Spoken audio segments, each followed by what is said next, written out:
Bonjour à toutes et à tous. Aurore borroméenne sous les tropismes. Alors c'est un titre que j'ai utilisé pour une conférence qui a eu lieu à l'école d'art de Tours. Je reprends ce titre pour une série d'interventions du fait que je tire en fait quelques éléments de cette conférence. Et l'idée, en fait, c'est de mettre les pièces du puzzle dans l'ordre et je dirais de commencer par le commencement concernant un sujet, un thème en fait, et ce thème n'est autre que la trifonctionnalité, ou si vous voulez la tripartition, ou si vous voulez le ternaire ou la logique ternaire. Donc ce thème, ça concerne en fait des répartitions concernant des phénomènes, des dimensions ou des temporalités, toujours en 3 temps. Et donc là, vous voyez ici mes petites étagères et on va travailler avec notamment aujourd'hui, la trifonctionnalité. La trifonctionnalité, c'est issu d'un auteur. Cet auteur s'appelle Georges Dumézil. Il a écrit un article en 1938 justement pour exposer ce concept. Et d'ailleurs, il travaillait durant toute sa vie.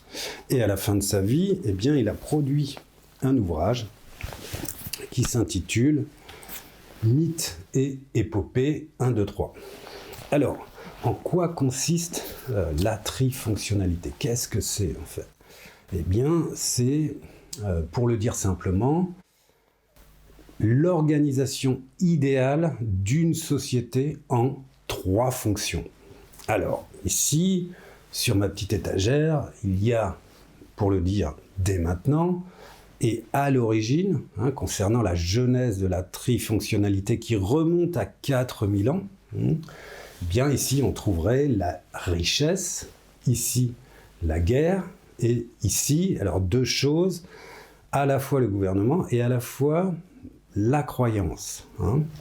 Donc vous avez 3 plans qui sont susceptibles de nous éclairer sur l'organisation idéale. Je dis bien idéale puisque finalement Georges Dumézil s'appuie surtout sur des mythes, sur des épopées, voire sur des romans et notamment aussi sur des sagas, alors ce qu'on appelle les sagas scandinaves.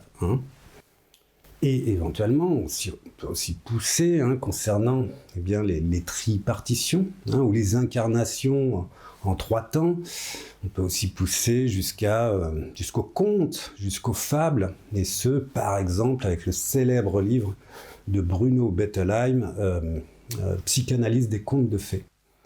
Donc, l'idée, c'est de partir, en fait, du début, de la genèse, de la trifonctionnalité, et de l'organisation d'une société, en fait, en 3 temps. Alors, quelques précisions concernant Georges Dumézil et la trifonctionnalité. La trifonctionnalité participe, en fait, des études indo-européennes.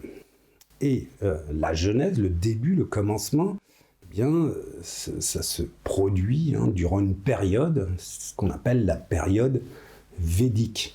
Donc, ça date de 4000 ans, et c'est sur un territoire. Et ce territoire, c'est le nord de l'Inde. Et en fait, la trifonctionnalité, Georges Dumézil l'exploite et la remarque au sein d'un livre qui s'appelle et qui se nomme le Mahabharata. Alors ici, une petite précision aussi, c'est-à-dire que effectivement, il travaille aussi avec d'autres chercheurs, et notamment avec Stig Vikander. Et c'est Stig Vikander qui, le premier, va finalement faire correspondre son étude sur le Mahabharata avec les recherches de Georges Dumézil autour de la trifonctionnalité. Alors, Georges Dumézil sera aidé par d'autres chercheurs, d'autres éminents chercheurs comme Émile Benveniste, par exemple, ce grand linguiste, etc. Donc c'est aussi bien un travail de recherche, c'est un travail collectif. Quand je vous dis que ça commence durant la période védique, et au nord de l'Inde, il y a 4000 ans, il faut savoir finalement que l'idée de tripartition concernant l'organisation idéale d'une société, c'est diffusé tout au long bien des 4000 années, hein, et donc c'est diffusé aussi durant la période qu'on appelle indo-iranienne. Et puis c'est remonté en Grèce, durant la Grèce antique, durant la Rome antique, durant la période médiévale, pour nous, et aussi jusqu'en Scandinavie. Alors vous avez une carte ici, hein, qui vous montre en fait bien ce qu'on appelle les études indo-européennes. Et ici, on peut remarquer qu'effectivement, l'idée de trifonctionnalité, eh bien, s'est diffusée en fait de l'Inde jusqu'au nord de l'Europe. Alors ça, c'est important puisque ça va aussi conditionner eh bien, des façons de penser. On verra ça un petit peu plus tard, hein, sur la fin. Pour le moment, l'idée, c'est de vous raconter la Genèse. Hein, et la Genèse en compagnie, effectivement, de ce livre, hein, de cette Bible, qui s'intitule « Mythes et épopées » de Georges Dumézil. Alors, avant de vous raconter la Genèse, je vais juste vous lire un petit texte qui a été écrit par Jérémie. Alors, Jérémie, c'est un prophète du 6e siècle avant Jésus-Christ. Et ce prophète, en fait, alors c'est dans les appendices du livre, ce prophète, Jérémie, nous indique déjà eh bien, une lecture très cohérente déjà de la trifonctionnalité. Alors, je cite « Ainsi parlait Yahvé ». Alors, Jérémie, effectivement, il faut contextualiser. Yahvé, c'est le dieu monothéiste juif et c'est son élaboration, hein, effectivement, à ce moment-là, 600 ans avant Jésus-Christ. Ainsi parlait Yahvé. Que le sage ne se glorifie pas de sa sagesse, que le vaillant ne se glorifie pas de sa force, et que le riche ne se glorifie pas de sa richesse. Donc ici, on a les trois fonctions, hein, les trois états, quelque part, entre richesse, force et sagesse. Mais on a aussi les incarnations, hein, c'est-à-dire que ce sont des personnes qui représentent la sagesse, qui représentent la force et qui représentent la richesse. Alors, je continue. Mais celui qui se glorifie, qu'il se glorifie en ceci: avoir l'intelligence et me connaître, car je suis Yahvé, qui fait la miséricorde, le jugement et la justice sur terre, car c'est en cela que je me complais. Alors évidemment, ici, il faut préciser que Jérémie rejette la trifonctionnalité pour, eh bien, effectivement, imposer une autre conception, une autre conception du sacré, une autre conception de la religion, pour imposer un dieu monothéiste, etc., etc. Donc un dieu qui va faire unité. On va voir que les trois fonctions, finalement, on peut les envisager aussi comme des puissances séparées. Alors là, ça nous rappelle quelque chose, mais on en parlera un petit peu plus tard. Donc on va commencer par la Genèse, le début de l'organisation des sociétés en trois domaines. Alors le début, ça commence avec le Mahabharata, et ça commence effectivement avec quelque part ce qui va devenir l'hindouisme. Alors pour nous, on a évidemment Vishnu, Shiva, d'ailleurs qui apparaissent au sein du Mahabharata, mais là on va vraiment aller sur la Genèse, donc au tout début de la naissance, finalement, de la trifonctionnalité, en fait. Mais il y a quand même un petit préalable, un petit préambule, notamment avec la déesse Ganga. La déesse Ganga, c'est la déesse Gange, c'est le Gange, en fait. La déesse Gange est fille du roi Himalaya. Alors ici, ce qui est important de préciser, nous sommes dans un mythe, et ici, en fait, il y a un mix comme ça entre des hommes, immortels, quelque part un peu des super-héros, quelque part, qu'a repris évidemment, ou que reprennent tous les blockbusters américains, etc., etc. Et en même temps, ces héros vivent avec des dieux, vivent en compagnie des dieux. Donc on a la déesse Ganga qui va se marier avec le roi Shantanu. Ils vont avoir un fils, et ce fils va s'appeler Bhishma. Alors, ce qui est important ici, c'est de situer un petit peu Bhishma. Bhishma, c'est à la fois un roi, mais c'était aussi un dieu, et c'est le dieu du ciel. Alors ici, on pourrait faire des comparaisons, effectivement, avec d'autres dieux, grecs notamment, Ouranos, ou des choses comme ça. Bon, avec ses limites, hein, évidemment, en termes de comparaison.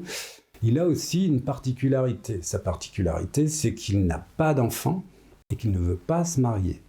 Il y a une raison pour ça. Et la raison, c'est qu'il fait une faveur à son père en n'ayant pas d'enfant, puisque ça va permettre à son père de se remarier avec d'autres femmes et d'avoir d'autres enfants. Alors tout ça, ça fait partie d'une histoire, évidemment. Donc Bhishma ne peut pas avoir d'enfant, mais lui aussi reçoit une faveur de son père, qui lui dit « Eh bien, tu vas pouvoir mourir lorsque tu le décides ». C'est la raison pour laquelle Bhishma va en fait traverser tout le Mahabharata, qui est une épopée, et qui va traverser 3 générations.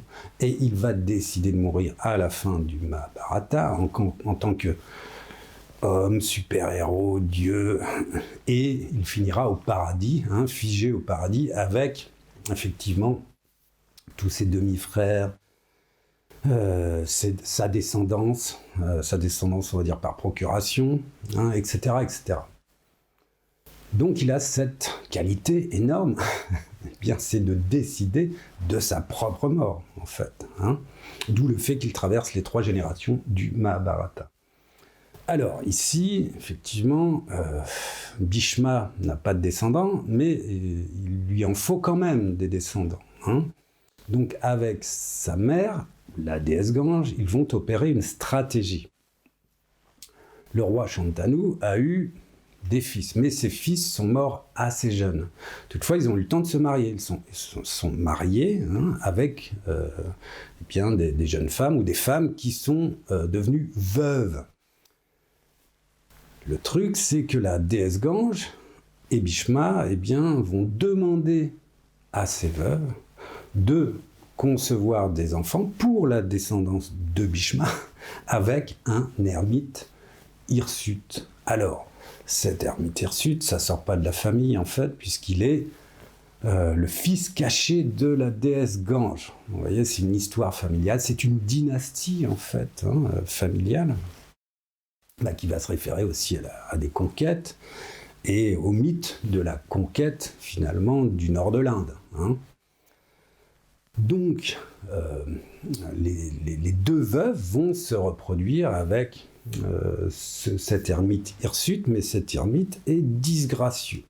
Donc la première veuve, lorsqu'elle rencontre l'ermite, pour coucher avec lui, pour engendrer un enfant, est effrayée et elle se cache les yeux. Donc, effectivement, son enfant sera aveugle du fait qu'elle s'est caché les yeux. La deuxième veuve va aussi se reproduire avec cet ermite, et là, elle va pâlir, effrayée. Et donc, elle va avoir un enfant pâle. Alors, donc, à l'époque, il faut considérer que finalement, être pâle était disgracieux. Ce second enfant, eh bien, c'est Pandu. Le premier étant Dhritarashtra. Hein, je vous ai mis un petit papier numérique pour que vous puissiez suivre les épisodes.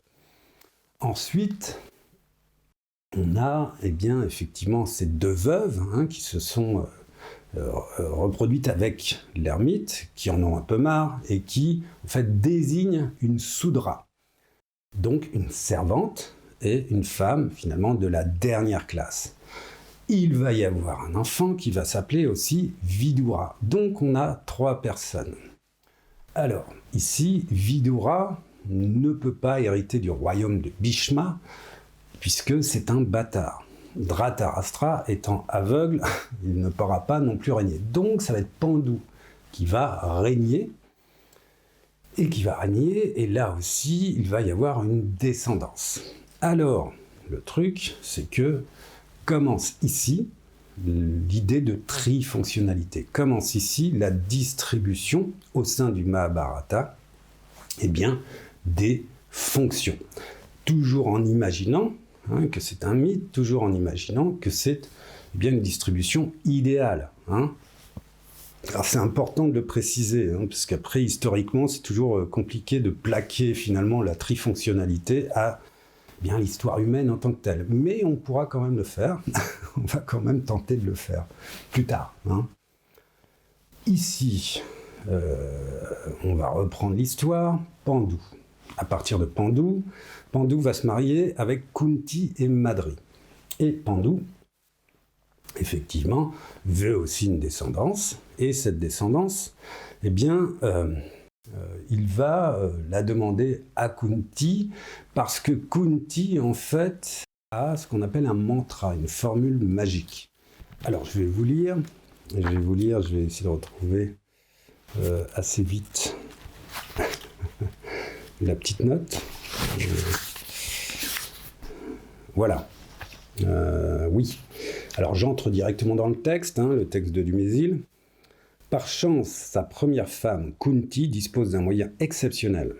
Dans sa première jeunesse, un brahmane envers qui elle s'était bien conduite lui a donné un mantra, une formule magique par laquelle elle peut faire apparaître le dieu de son choix et concevoir de lui un enfant.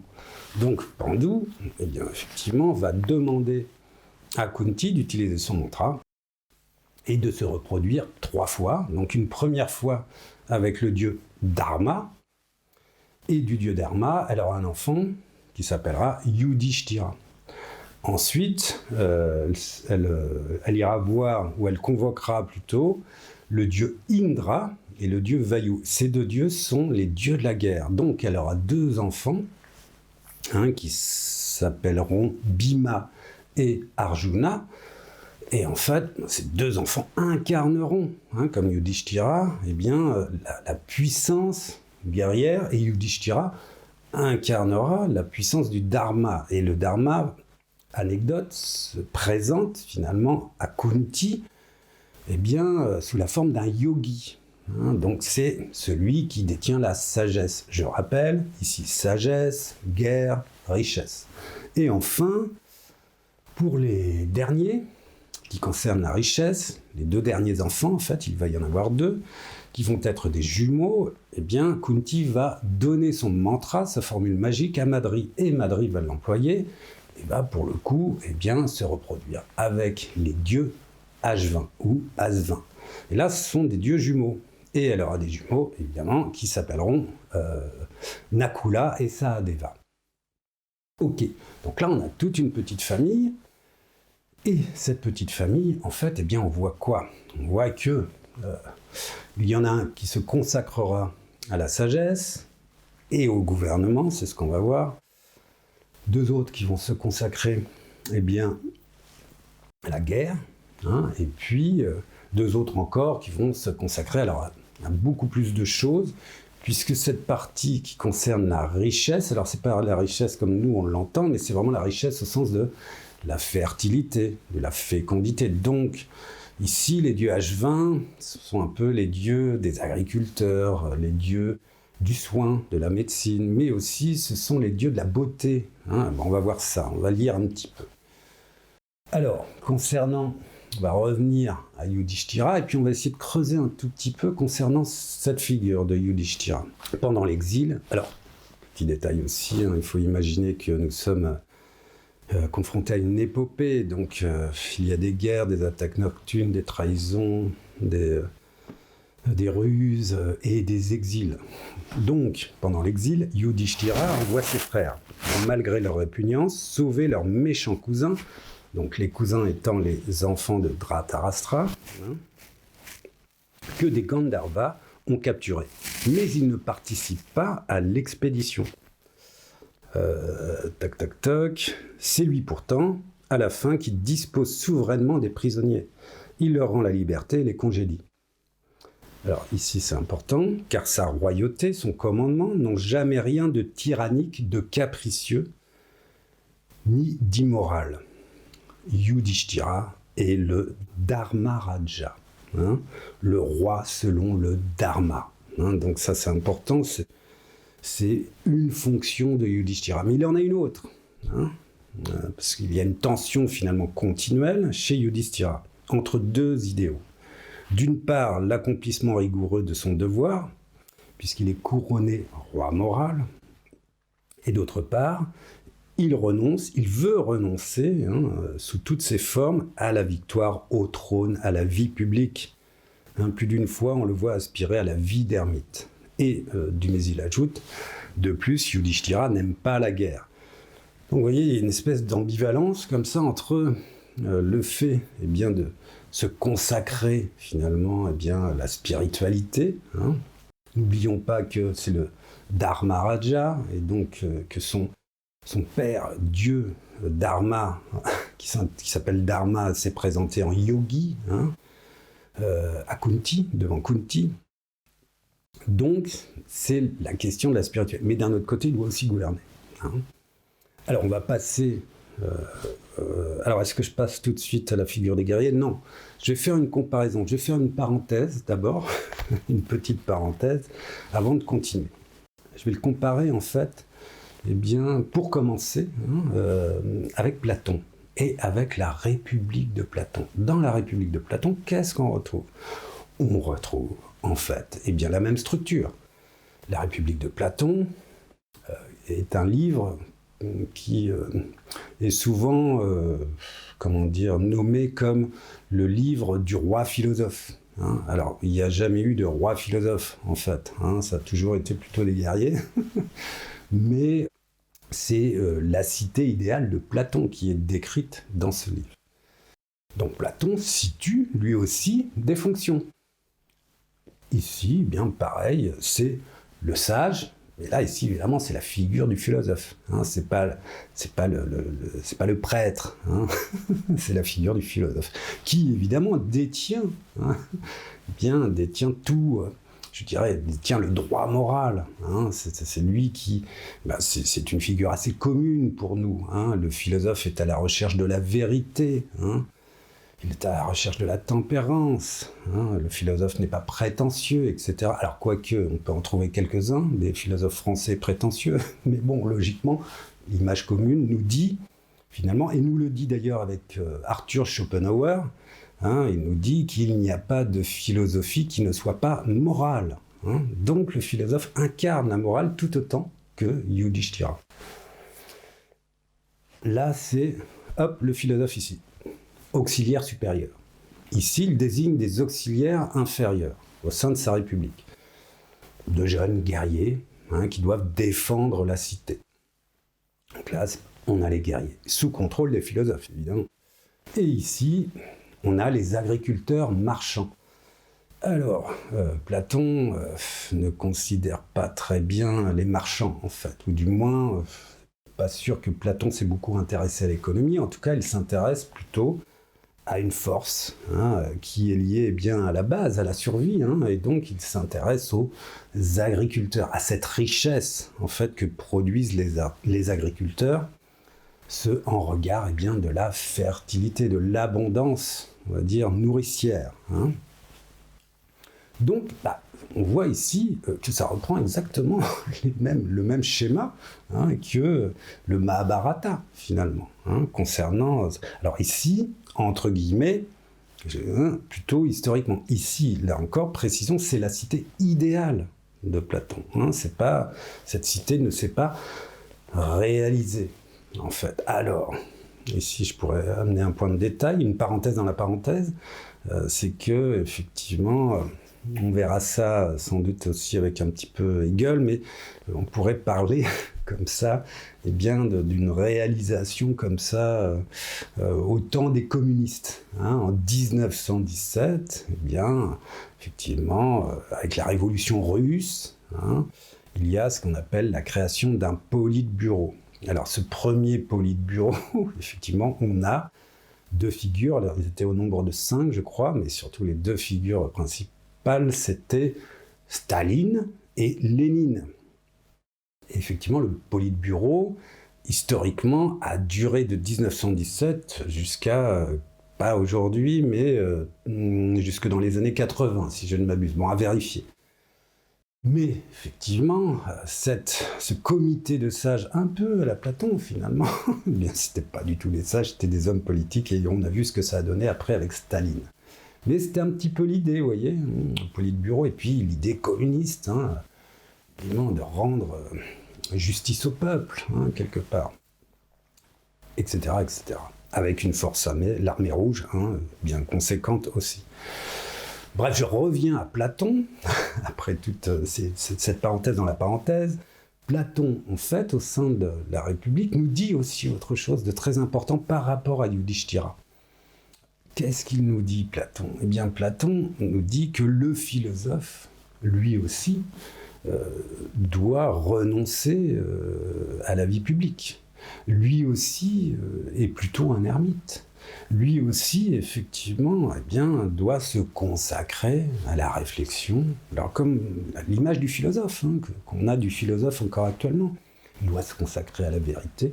Alors, pour Platon, il doit se consacrer à la contemplation des idées, hein, etc., etc. Donc, mais attention, c'est quand même lui qui gouverne dans sa cité idéale.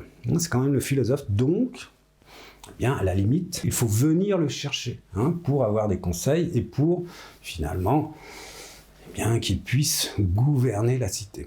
On a ici un truc assez étonnant, c'est-à-dire qu'on a, finalement, avec la figure de Yudhishthira, on a aussi, eh bien, une description de Platon concernant l'autorité du philosophe, hein, au sein de la cité, et notamment de la cité idéale de Platon, hein, évidemment, qui se déploie, elle aussi, en 3 temps, et de la même façon que au sein du Mahabharata. Alors, je vais passer, après cette grosse parenthèse, je vais passer aux guerriers. Juste lire 2-3 petites notes concernant les guerriers. Voilà, bon. Et concernant aussi un passage, en fait. Hein.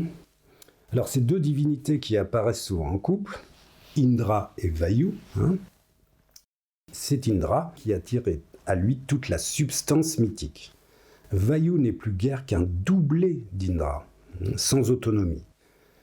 Et l'on voit bien qu'Indra, en tant que dieu guerrier, a annexé beaucoup de traits qui primitivement appartenaient à Vayu. Alors là, c'est intéressant, c'est qu'il va y avoir eh bien, une transformation, des évolutions évidemment, hein, et Indra va absorber Vayu, en fait. Il ne va plus faire qu'un. Alors ici, on va retrouver finalement la figure d'Indra sous la forme de Indara. Hein. Alors Indara, en fait, ça sera plutôt vers eh bien, la progression de la trifonctionnalité sur l'espace indo-iranien. Là, on est toujours période védique, nord de l'Inde. Hein, ce que je vous raconte, c'est toujours... Mais finalement, on verra que Indra va évoluer en Indara. Ok, ça c'est pour les... Ça, c'est pour les guerriers, pour situer un petit peu, une évolution, en parler un petit peu. Et là, on va parler des dieux H20. Alors, les dieux H20, comme je vous ai dit, bah, ça recoupe, hein, ou ça recouvre plutôt, beaucoup de fonctions au sein de la fonction qui est dite richesse. Hein. Là, on va lire un petit texte. Alors, 2 petits textes d'ailleurs, si je les retrouve assez vite.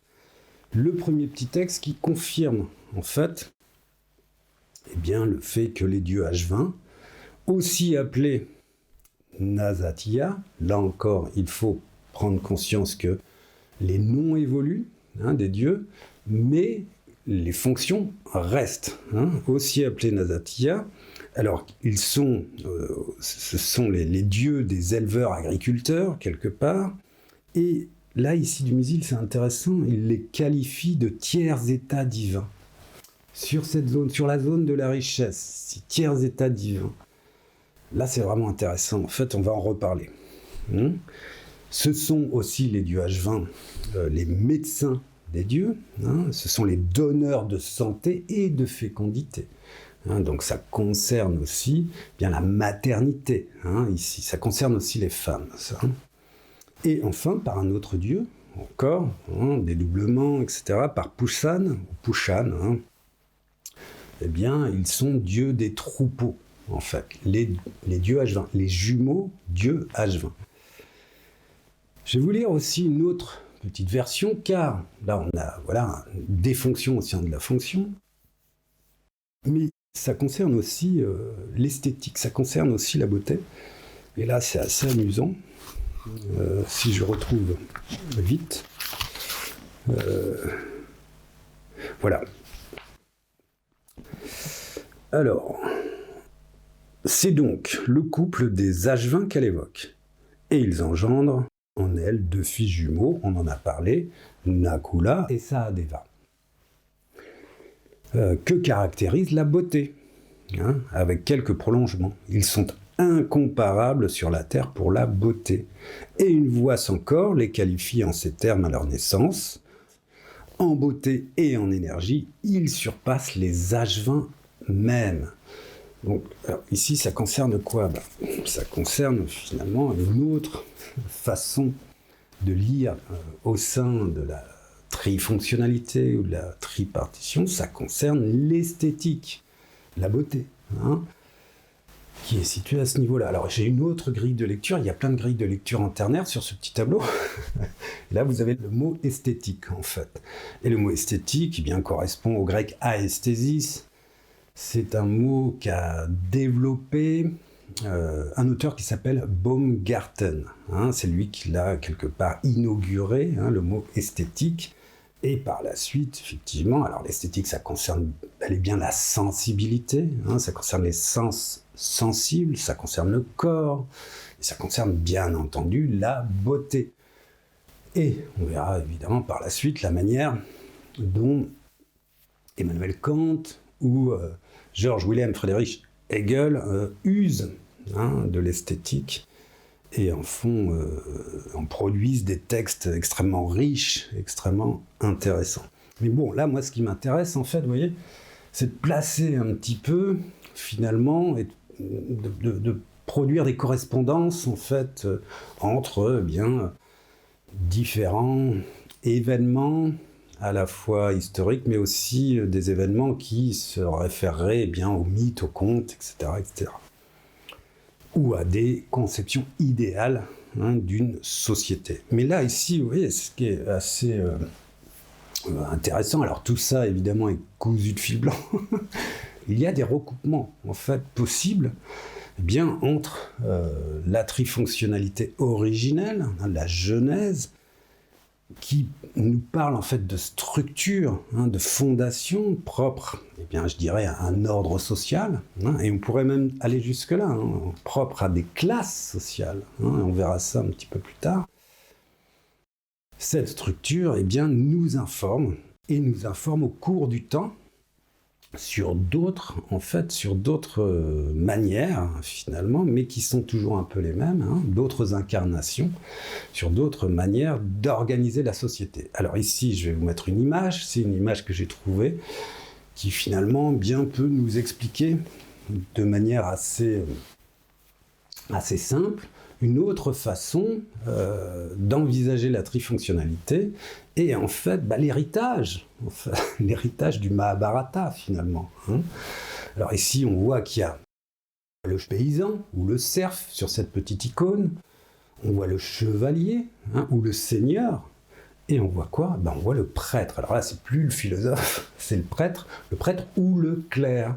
Et ici au sein de cette image qui est toujours évidemment idéal, en termes de construction sociétale, le paysan va nourrir le chevalier et le chevalier va défendre le paysan et le prêtre va envoyer tout ce petit monde au paradis. Vous voyez, une logique comme ça. Alors effectivement, quand je vous dis que c'est idéal, j'insiste, parce que au sein de l'histoire, c'est beaucoup plus complexe, bien entendu. Mais moi, ce qui m'intéresse, c'est les structures. Ce sont les logiques, en fait. Et ce qu'on peut retrouver, ce qui se répète, finalement, au cours de l'histoire. Et là, c'est une image, évidemment, qui concerne le Moyen-Âge, le Moyen-Âge européen, en fait. Et qu'est-ce qu'on va retrouver, encore, un peu plus tard, et qui concerne ce qu'on appelle l'Ancien Régime, donc on a le Moyen-Âge, puis l'Ancien Régime, français notamment. Alors je vais vous mettre une référence d'Alexis Tocqueville. C'est un livre passionnant sur l'Ancien Régime, parce que finalement Alexis Tocqueville est de l'époque. Il est entre l'Ancien Régime et la Révolution française, et finalement il nous explique de manière assez détaillée de quelle manière il y a eu ce passage entre l'Ancien Régime et la Révolution française. Donc, référence. Et là, l'Ancien Régime, c'est quoi ? On retrouve encore une trifonctionnalité. On a les paysans, le tiers-État. Alors, je vous avais dit, sur le livre de Dumézil, lorsque je vous parlais des dieux H20, Dumézil parlait du tiers-état divin, en fait. Tiers-état divin, là on a le tiers-état dans l'Ancien Régime, et le tiers-état est composé, là pour le coup, alors on va dire du peuple et des paysans, mais aussi des bourgeois. Des bourgeois, alors des bourgeois du bourg, en fait. Bourgeois. Et ce sont les bourgeois qui vont effectivement renverser la noblesse et renverser le clergé. Ici, on a donc tiers-état, noblesse, clergé. Donc là, c'est vraiment intéressant, si vous voulez, l'idée que le tiers-état divin eh bien, correspond aussi au tiers-état français de l'Ancien Régime. Et on y retrouve quoi ? On y retrouve effectivement les marchands, qu'on avait vus aussi au sein de la République de Platon, avec les bourgeois. Et on y retrouve aussi les paysans, agriculteurs, éleveurs, vous voyez ? Donc là, il y a aussi une correspondance aussi étonnante, un fil comme ça, qui se perpétue, et ce, depuis 4000 ans. C'est ce que je veux vous faire quelque part entendre, en fait, qu'il y a une structure comme ça qui se poursuit depuis 4000 ans. Et le truc, c'est qu'effectivement, il va y avoir un renversement. Il va y avoir un renversement durant la Révolution française. Mais là encore, ce qui va être assez passionnant, c'est que ce renversement, eh bien, alors on verra ça dans la prochaine intervention, puisque je vais m'arrêter, mais je vais en dire un petit peu quand même quelque chose, va se produire avec Montesquieu. Alors c'est Montesquieu qui préalablement, considéré en tant que philosophe des Lumières, va rédiger un texte qui s'intitule « De l'esprit des lois ». Et au sein de ce texte, qu'est-ce que va faire Montesquieu ? Il va finalement décrire un état, un nouvel état, quelque part, qui va être en 3 temps. Et ces 3 temps, ça va être quoi ? Ça va être le législatif, ça va être l'exécutif, et ça va être le judiciaire. Qu'est-ce qu'on va retrouver à l'intérieur de ces fonctions, puisqu'il appelle ça aussi des fonctions ou des puissances. D'après mes souvenirs, c'est plutôt des puissances, donc puissance législative, exécutive, judiciaire. Qu'est-ce qu'on va retrouver ? On va retrouver encore des fonctions. Ici, l'exécutif, alors c'est toujours actuel. Le chef de l'exécutif, c'est le chef des armées. C'est lui qui appuie sur le bouton. Donc, le président de la République française est chef de l'exécutif. Et donc, chef des armées. Là, on retrouve l'exécutif, on retrouve l'armée, on retrouve la force, le bras armé, en fait. Donc, vous voyez, la guerre, ça, c'est intéressant. Et puis ici, ça va être aussi complexe, les législatives, on va retrouver la loi, le vote, finalement, des lois. Alors ici, il y a un passage intéressant, peut-être qu'on travaillera sans doute dans la prochaine intervention, mais il y a un passage entre, finalement, les lois de Dieu, auxquelles était soumis, en fait, la monarchie, l'Ancien Régime. Alors, ces lois de Dieu, évidemment, qui ont été écrites par des hommes, blablabla, mais bon, c'était les lois de Dieu, et on fait passage, durant la Révolution française, aux lois de l'État, qui sont, pour le coup, votées par une assemblée, par des représentants du peuple. Ok. Donc là, c'est ce passage qui est très intéressant. Et effectivement, alors je ne vais pas vous en dire plus pour le moment, mais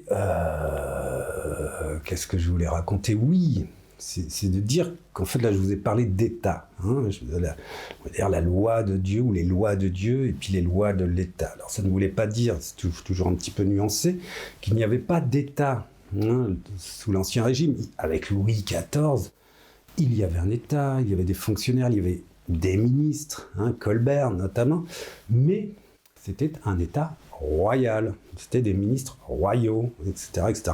Donc, il y avait un 4e terme, quelque part, entre tiers-état, noblesse, clergé, qui concentrait tous les pouvoirs. C'est l'idée de monarchie, la monarchie concentre tous les pouvoirs. Donc, là, on parle d'un autre type d'État. Et puis ici, on a le tiers-état, effectivement. Alors, effectivement, avec les évolutions, puisque Ancien Régime, Révolution française, création technique, ère industrielle. Ici, qu'est-ce qu'on va trouver? On va trouver bien les forces vives de la nation qui, finalement, font tourner le pays. C'est-à-dire les employés, les ouvriers, là encore les paysans, etc., etc. Et je dirais, de manière un peu brutale, mais aussi le ventre des femmes. C'est-à-dire la production de main-d'œuvre, en fait, pour cette nouvelle société qui se réfère à l'ère industrielle, au début de l'ère industrielle, en fait. Alors, vous voyez ici, là encore, ce qui m'intéresse, c'est la découpe en 3 temps avec le législatif, l'exécutif et le judiciaire. Et le judiciaire, alors je vais encore en dire 2 mots, puisque le judiciaire, mais quel rapport avec le peuple? Ici, on vote les lois, ici, on les applique, les lois, pour le judiciaire. Donc là, c'est plutôt la magistrature, ou les magistrats, et ces magistrats dans lesquels on retrouve procureurs, avocats, juges, qu'on peut déployer d'ailleurs. Les juges seraient ici, les procureurs ici, les avocats là, quoique ça peut être interchangeable. Mais... Et ici, ce sont les affaires courantes. Alors, les contentieux, le droit privé, le droit public, etc. Mais c'est là où se règlent finalement les affaires sous l'angle de la loi, sous l'angle du législatif. Donc, ici, on vote les lois, ici, on les applique. Ok. Bon, avec toute la complexité encore, puisqu'il y a d'autres, effectivement, il y a d'autres métiers, avec les magistrats, il y a aussi les juristes, il y a aussi les greffiers, etc., etc. Bon, je donne toujours des images synthétiques. Mais ce qui est intéressant, c'est que vous voyez, il y a une distribution qui se réfère toujours, finalement, à des fonctions, mais aussi à des incarnations. Alors, je vais finir là, et finalement, l'idée pour moi, c'est de créer des figures génériques concernant, à la fois ces fonctions et ces incarnations. La figure générique, pour le moment, celle qui me convient, du moins, c'est qu'ici, on retrouve souvent la figure du médiateur, et on le verra, je pense qu'historiquement, on verra qu'ici, c'est la figure du médiateur, et aujourd'hui, la figure du médiateur, c'est autant celle du professeur que du syndicaliste, qui va être le tribun du peuple. C'est autant celle du journaliste. Alors le journaliste qui est à la botte, on va dire, des gouvernants, du bras armé, ou alors des marchands, puisqu'il y a une évolution des marchands qui vont devenir finalement des capitaines d'industrie, l'aristocratie financière, l'oligarchie financière, etc. On en reparlera. Donc là, ici, il y a plutôt les médiateurs, ici, les maîtres, comme l'armée ou les capitaines d'industrie, les lobbies, voilà. Et puis ici, on a, je dirais, je le dis comme ça, l'esclave ou les esclaves, en fait, corvéables à merci. Alors, sous l'Ancien Régime, paysans, soldats, et puis, après, finalement, employés, salariés, etc., etc. Donc, médiateur, maître, esclave. Alors, je vais finir ici, et puis la prochaine fois, on creusera encore avec Georges Dumézil, et puis on essaiera encore de faire des petites comparaisons avec l'exécutif, le législatif et le judiciaire. Je vous remercie la prochaine fois.